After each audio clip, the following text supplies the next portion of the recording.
In today's video, I want to talk about one of the most common questions I get in my consulting, and that is, how do I make my print better?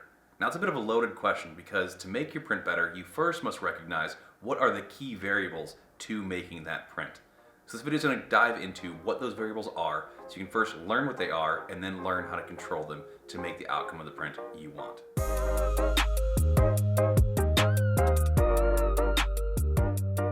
Hey folks, Matt from Printavo here, and like I said, today we're going to talk about the variables to making your prints the best that they can be. So when diving into what the variables are, it's important to understand each and every one of them have their own unique characteristics, and to get good at a good print, you have to learn how to control each of them individually to change the outcome.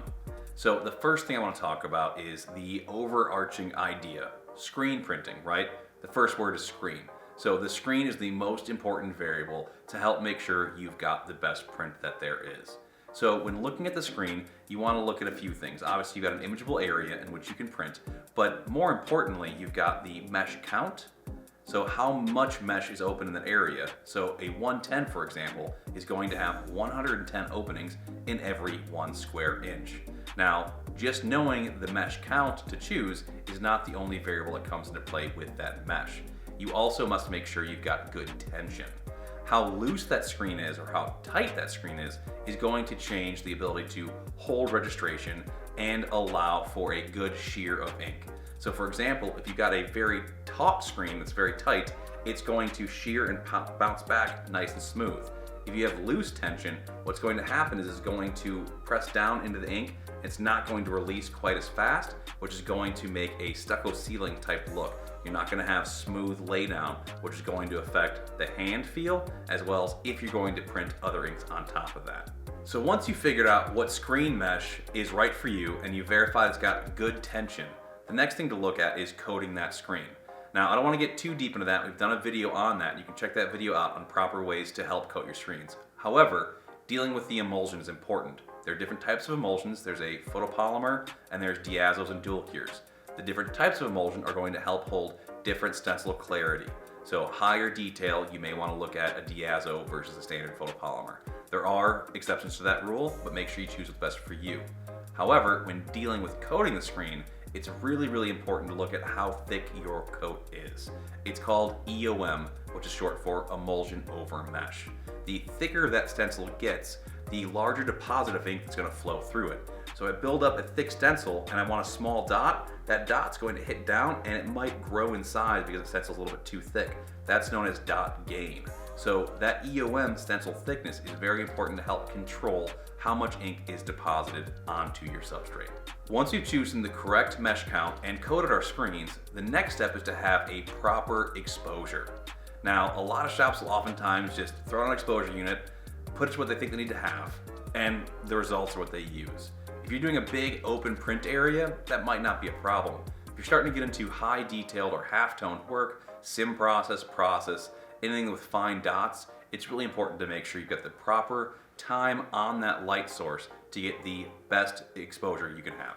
Next, I want to talk about what happens when you get to press. So if you're on a manual press or an automatic press, you're going to load your screen in. The first thing I look at is what that off contact is. So I don't just go off the actual platen, I make sure to put the garment that I'm going to work on the platen.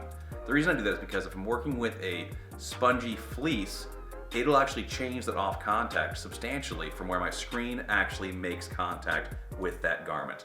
So I first put on the garment I'm going to use and I check to see what that off contact actually needs to be. Now, there's a lot of different rules you can listen to. My usual go-to is to say I want a nickel thickness. So I'll literally have a few nickels in the shop and I'll put them on all 4 corners as well as in the center. And I want to make sure that they are just hovering a hair over that nickel.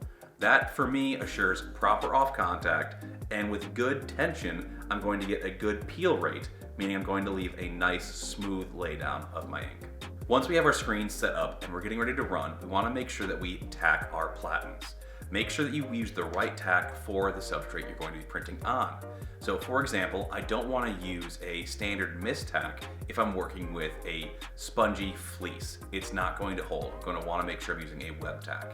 So use the correct tack that's going to help hold down that garment without it being too sticky dealing with inside residue on that garment. It's also important to make sure to preheat your platens themselves. Having them warm and prepping before the run will help make sure the ink's viscosity starts to lower, which helps us go to the next point of the actual ink viscosity. Before I get on my press and put ink in the screen, I like to agitate the ink with a mixing blade. That helps to bring the viscosity down, making it more pliable, a little more creamy, and easier to lay down. It'll also assure proper clearance through my screen.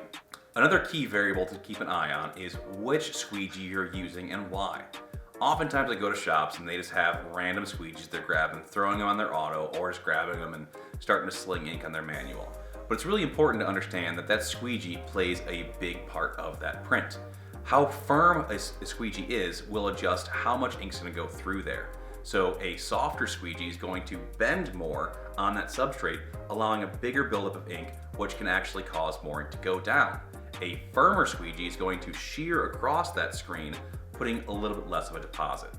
Now, not just the durometer or firmness is important, but so is how sharp that squeegee is. You want to make sure you've got a nice perfect 90 and you don't have any bowing or any swelling in that squeegee. If you do, it's a good indicator you need to replace that squeegee. Also, the angle of the squeegee plays a really big factor. If you're straight up and down, it's going to really quickly shear that ink through, where if we kick it out to about a 15-degree angle, it's going to build up a little inkwell, making sure that we're getting a little bit more of a deposit. So based on what type of print you're trying to do, you may want to adjust what that angle looks like, as well as the pressure of that squeegee to help determine the size of your dots going through. In this video, we did a brief synopsis of the key factors to help make your print the best it can be. We're going to start making more in-depth videos about each of those factors to help you and your shop learn how to make the best prints possible.